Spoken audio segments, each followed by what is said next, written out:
I learned so much writing my first book. And I think the biggest learning that I had was that I am not a pantser. I think I would like to be a plantser. This is something that I've learned. I don't know, like on AuthorTube, maybe you know it, maybe you don't, but a plantser versus a pantser. A pantser is somebody who writes a book kind of like by the seat of their pants. They just go, they just start writing, and the story develops, and that is how they're in their flow.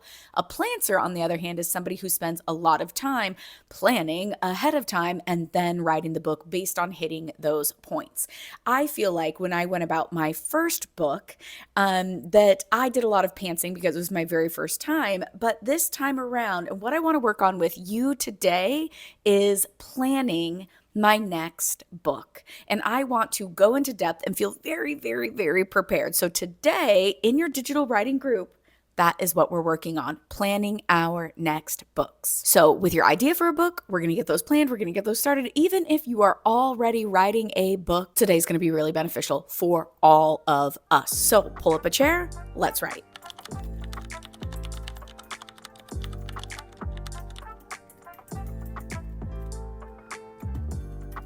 Welcome to your digital writing club for newbie writers. I'm Kayla, a newbie writer, and I have been vlogging about writing for the very first time. All of 2025, I vlogged about writing my very first book and becoming a writer and how that's part of my identity now. And one of the things that I realized in vlogging is that I loved it. I love being here in this community and I loved sharing my journey. But what I loved more is when people commented about their projects. What I loved more is when I asked for advice a couple times and people gave me great advice. So how I would like this vlog series to go is not just me talking about my story and what I do and how I'm going about it, but I want to talk about, yes, what I'm doing and how I'm going about it, but then I want it to be a place where we all do that together. I want to hear about how you are going about your writing project, whatever it is that you are working on too. I want this to feel like a writing group where we all pull up a chair, we all talk about something, then we all work on it, and then we all share and have a happy hour after where we talk in depth about all of the things that we just did, what we're proud of, what was tricky, what was hard. And I want that to be the place for all of us as we move into 2026 and we are working on our writing projects. I am a firm believer that with the right support and with community, we can do anything. And so that's what we are going to make and create today. Now, this year, not even just today. But today, what we are going to be working on and that what I want us all to focus on is to think about our process as a writer, very specifically in the beginning. When I went and worked on my last book, I feel like I just went. I just went for it and did it. And I think that was a really great learning experience of just pantsing my way through by the seat of my pants. I had like a very vague idea of what I wanted to do and some vague events that I wanted to like write in. But because they were vague, for me, that didn't really work. So today, I challenge us all to think about doing and planning and writing and approaching a book in a new way. If you are already really set, I mean, we're all newbie writers. So if you're already set in a way that you know that you love of your process and that really works for you, that's super great. That doesn't mean that we can't dive into it, think about it, and refine it to make it even better for us in 2026. So what I did last year, and if you guys have been around when I very first started, there's a couple changes I'm making for 2026 outside of just the way that I plan and process. But what I did last year is I had this huge fat ass notebook. And this is where I was keeping track of all of my brainstorming, my thoughts, my plot lines, and things like that. And basically, how I was organizing my thoughts is how I've organized my thoughts for most of my life, where I write it on a piece of paper, put it on a sticky note, and then I had these stuck out long ways being like, okay, here are all the events that I think are going to happen. And as I was writing, I realized a couple of things. One, in general, this fat ass notebook is exactly what I call it, fat ass, which means it's really hard to lug around with me everywhere when I'm taking this and my big laptop.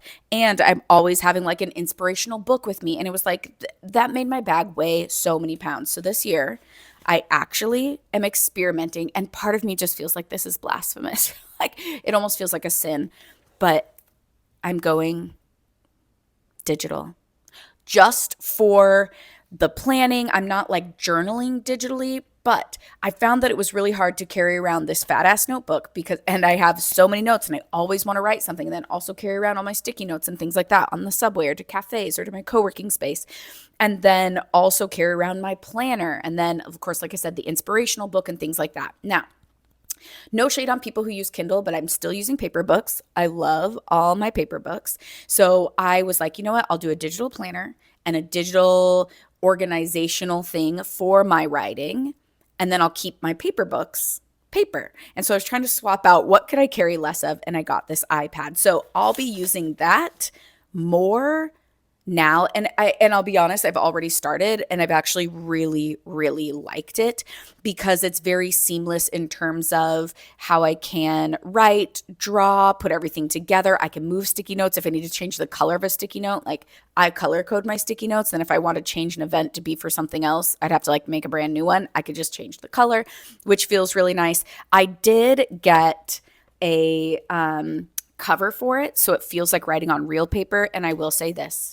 My handwriting is much better on real paper than it is on the iPad. The iPad like moves your lines and shit. And that is like my biggest qualm with it. But for right now, I feel really good about using it. And it's been so much easier just to bring that with me and to be able to look at my planner. And like right now I'm looking at notes for this vlog. And then I'll open up and I use the Good Notes app and just make like I have a notebook just called Ideas, which is fantastic. So I used to just carry around loose leaf paper to write my ideas in. So we've kind of gone on a tangent, but that's one thing that I am experimenting with in 2026 is going digital for my planning and not having to carry around my fat ass notebook. But I'm keeping this because one day it'll go in a museum of when Kayla got her start as an author. Moving into 2026 and ending 2025, I actually have so many new book ideas. 2025, my brain was like just on this one book idea, just on the dystopian fantasy that was based on my experience growing up in poverty. But since then, I've been thinking, and you can watch back in the last couple videos about my purpose and what that means to me and what stories do I actually want my books to tell and why do I want to be a writer. And I actually now have 4 different book ideas. So I have the dystopian fantasy still, and I'm putting that on ice. So I'm not going to work on that right now today. Then I also have my second one that I actually just came up over Christmas with a novel idea, and I'm going to work on that today. Then I have 2 beginner chapter books that series, like episodic series that I really like, and I want to work on one of those today. So I'm putting the dystopian fantasy and then the beginner chapter book series, which I'm calling Room 14. I'm setting those aside.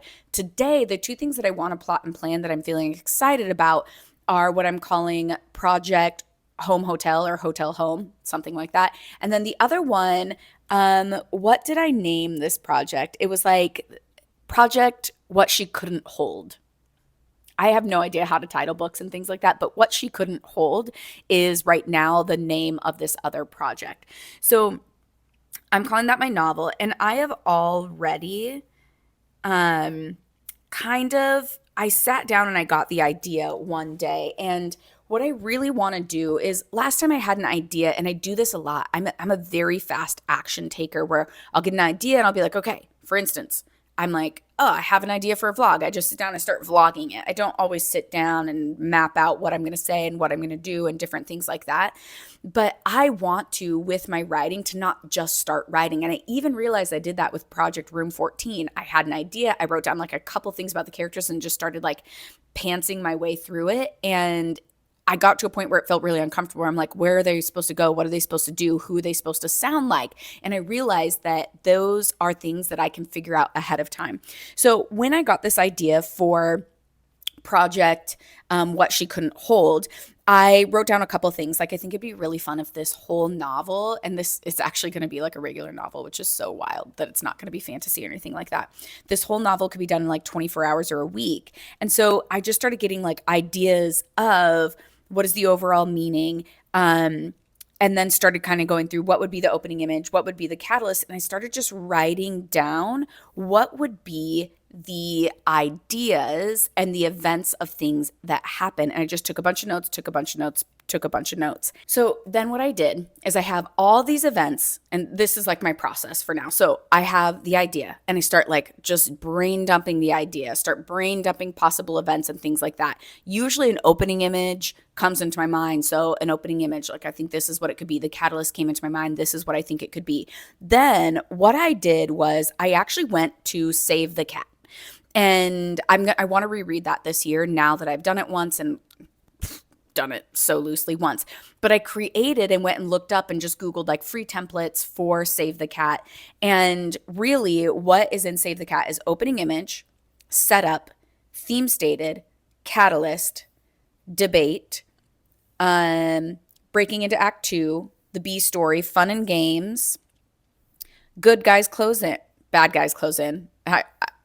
We'll talk about that. I wrote good guys close in, but bad guys close in. Then all is lost, dark night of the soul, break into act 3, the finale, and then the final image. And what I did is I kind of guessed like, what is the size of this book?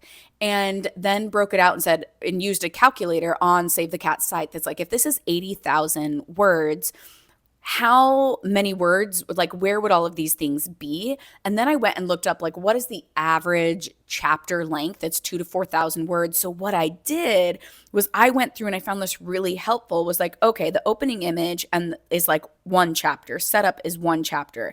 And I started to go through and say how many chapters, like the debate needs to be 2 to 4 chapters if the chapters are 2,000 to 4,000 words each. So then I broke out my events in what would make sense to be in chapters. Then I did the same thing for like fun and games. That should be about 6 chapters. So then I broke out my event ideas of what they could be. And then it was more easy for me to move them around. And I found that to be so helpful already in my mind. I can imagine myself sitting and writing and being like, okay, I'm writing about this in this chapter. Oh, and it's going to connect to this. And then I can think about more of how it's flowing and things like that. And so I feel like this was really, really helpful. And maybe what I'll do is I'll turn it into like a Google Doc that you guys can copy and I'll add the link somewhere or turn it into something because I thought that it was awesome. I'm not like super tech savvy, but if that's helpful, let me know down below. But I found that really, really helpful. So that's kind of what I want to work on today is plotting and planning. So for you too, I want to know when you sit down to plot and plan, are you a pantser or plantser? Do you plan or do you go by the seat of your pants? If you go by the seat of your pants, I'd be curious. I really want you to write below, like, do you do any sort of, I know Brandon Sanderson says like he has signal points where he's like, I know I need to get from this event to this event. And then I just write. Like, so do you do even like little signposts or little places for you like, oh, I know I'm going to do this at the midpoint. And do you know that you're writing to that? So let me know that. And I want you to write out those things if that's what you're working on today. If you're a pantser and you have like little notes that you want to do for your book, do that. And then if you are a plantser like me, I'm challenging myself to go chapter by chapter and write these things. Next week, what I want to do is go back and add like more character story. But right now I want to focus just on the plot. So I'm going to go back and work on Project What She Couldn't Hold and add to that. Then I'm going to go to Project Hotel Home and work on that. And so I started a little bit different for that. I needed to research what beginner chapter books were really like because I'm not sure that they follow Save the Cat. So what I actually did for that is I went in and I read one of these book series from the questionnaire. I read one called Ada Twist. And I actually went through, and I'll put up on the screen, I took notes. So when I was a teacher and we would do read alouds, we would go through and take notes of everything that was happening. So I would keep like a character board. And so I kind of, as I was going, kept a character board. And then I went through and looked at every chapter so that I could say, what is the formula for a kid's beginner chapter book? What is like, I noted how long the time passed, like the whole first 8 chapters were all one day, one afternoon. And so this way, when I go to plan for my new book called Hotel Home or Project Hotel Home, I'm going to come back and look at what I did here to help guide me through that. So we're going to get to work. First, I'm going to look at Project What She Couldn't Hold and look at my plan for that. And then I'm going to switch over, look at what I learned from the questionnaires and get to work on Project Hotel Home.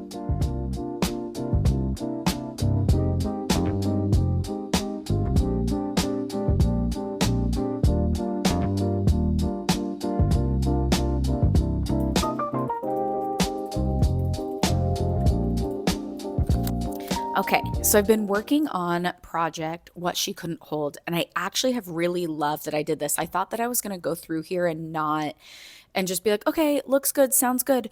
But what I've been doing is going through the Google Doc that I've made where I have it broken out into what is the Save the Cat template, about how many chapters is this, and I'm rereading what I wrote in there, and I'm able to add so much more detail. Like as I reread an event, I'm like, oh, this is where maybe she gets a good luck note, and then this good luck note has to do with what happens here. And I'm starting to be able to make more puzzle pieces that tie in together. Or even as I'm reading, I'm like, oh, this might be how I would describe that. And I'm adding in more detail. And I think that's going to be really helpful and really powerful when I get to the place where I'm actually like writing, because I'm going to refer back to this and be like, oh, this is where I want to talk about this factory. This is where I want to talk about her brother. This is where I want to talk about the feeling of resentment that she was holding and things like that. And so I'm able to just add even more detail to this. And I think that that is going to be so super beneficial. So I have a little bit more to go on this, and then I'm going to add and flip and start working on the beginner chapter book.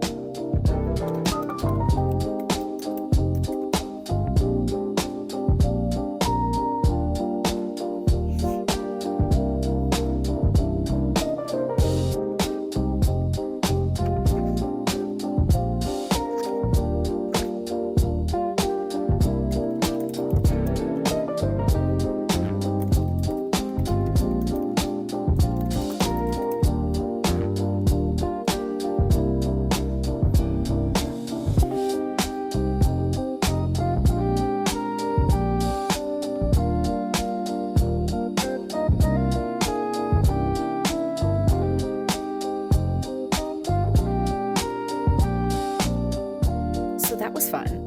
I feel like that was my first time ever, because I have never worked on multiple projects at the same time. So I could totally tell that my brain was more into one project than the other. And I wonder if it's because I started with that. I started with the novel idea, and maybe because I already kind of had it hashed out, but I could see what was the idea of the story, where we're adding all of these details, how is that all fitting kind of like in that template that I made, and it feels really, really good. So when I kind of got done with that and worked through all of those and added details to that, I went and started looking at just my notes, because I'm still like bare bones of the idea of Project Hotel Home. And I think going straight from something so planned out to something so bare bones, my brain was like, meh. But what I did is I went back and looked at the notes that I took on the the beginner chapter books that I was telling you about, and I kind of highlighted, and you know what? I think it actually follows Save the Cat still, just obviously in a very small sort of way. So I think what I want to do, and what I kind of started doing, but I do have a nail appointment, so I have to go, but I will be back, is I want to use that same template and use that to help plan my beginner chapter books and see how that feels, because there's still like a fun and games element. There's still an inciting incident. There's still like the try and fail process that is happening, and things like that. So I think that it'd be really helpful to just practice using that template. But before I do that, I really want my idea to get as deep with this book as with the other ones. And I realize I have this great overall idea for a bunch of different books, but I don't necessarily have the ideas for the stories themselves. So that's what I kind of just started writing on, is like, what do I want to happen in this story? Knowing what I want this little girl to learn, what do I want to happen to her? What do I want her to see? How is she going to learn those things? So that's what I kind of need to doodle on, journal on a little bit more. So when I continue to plot and plan this, that's what I'm going to be working on. I do have to go get my nails done, but when I come back, we are going to have happy hour and talk about all of our books and just some fun stuff about life. Now that the work is done, it is time for happy hour. I just got back with some fresh nails. It's actually so funny. Everybody in the nail shop today and everybody I saw on the way there, which isn't very many because it's only like a block from my house, was wearing sweatpants. That is just the vibe for between Christmas and New Year's. But today for happy hour, I am continuing to work after this. Ellie is joining us from her nap, but I am finishing out my eggnog cappuccino.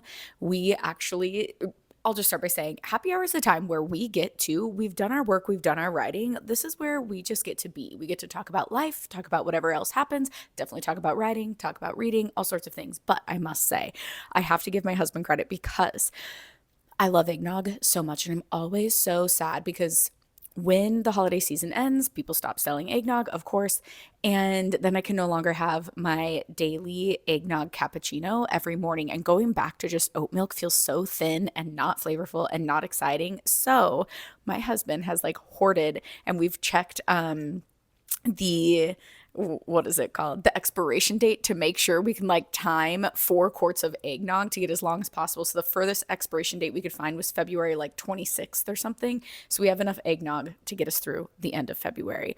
And I'm savoring every moment of it. But there are a couple things that I wanted to talk to y'all about as in today's happy hour as we're hanging out. Comment below whatever you're drinking for happy hour. One of the things that I wanted to bring up is on the last video, I had kind of asked at the end because I had talked so much about like, what did I learn as a writer? What did I learn writing my first book? And I had kind of asked at the end, what are we leaving behind? And I have this great comment by Samantha Jones. And I have to say, Samantha Jones, is this really your name? If so, are you a Sex and the City fan? Samantha Jones is an incredible powerhouse of a character, and just like, I love that that is your name. And I was curious if maybe your name was Samantha something and you turned it into Samantha Jones, or really you had the coolest name ever. But she was writing that what she's leaving behind is frustration and feeling overwhelmed because she wasn't able to write. And then what she's taking into 2026 is a positive attitude towards writing and not being so hard on herself because she didn't accomplish a goal. And I think that this is something that we all have to talk about. Like, I think at the beginning of the year, so many times, like right now, we're making goals for next year and stuff. And so often we make goals that are so big. And where's that one quote that I've heard that's like, we overestimate what we could do in a year and underestimate what we can do in 5. And as I've been, and you guys all, well, if you're new here, you probably don't know, but I have been a life coach for many, many years, and I've helped people actually set goals for a really long time. And one of the things that I've given up in terms of goal setting is like having a really tight, specific timeline. And instead, and I have a video about how to stay consistent with writing, and I go over some of these strategies, but instead of having like a really tight timeline, what I think is really important is allowing for flexibility. Like, so many of the goals that I've set that have been really, really big, I could have beat myself up over because I didn't reach them. But oftentimes what I find, if I don't reach a goal, there's information there and there's a reason why. It's either that like a lot of times the goal was not aligned. Like, I've set goals and gotten halfway through the year being like, why am I even doing this? I'm obviously not making progress, but I'm trying to force myself to make progress. And it turns out it's like something I don't even want to do. I don't even like doing, or I realize isn't even like a goal that I should be setting for myself. I've done that so many times in being an entrepreneur when I'm thinking about just like, so many of the coaches are like, make money and do all these things. And like, of course, I need to make money. I got to live. Like, I want to make money, of course. But like, making money isn't my purpose on the planet. And so often my goals would be aligned or made with like a financial goal. And I'm like, I don't care about that. I care more about creating community. I care more about helping people live a better life and things like that with my business that I do, and also the books that I write. And so I think so often that's one of the things. And that was kind of a tangent, but I really love this thought because so often I think we make big goals and we beat ourselves up for not getting them, but we forget to look at the information that could be telling us. So I would challenge you, Samantha, if we were sitting right here at happy hour together, I'd be like, yeah, but what did you learn in not meeting that goal? The other thing, and I did comment this back on this comment on the YouTube video, is the other big thing about reaching goals is we often feel like a failure because we didn't reach them. But when I was a teacher, I used to grade my papers very differently, where, you know, it's like your goal would be getting 100 out of 100. Like, everybody wants a perfect score. But so often when you get your paper and it says 60 out of 100, you're like, fuck, I'm a failure.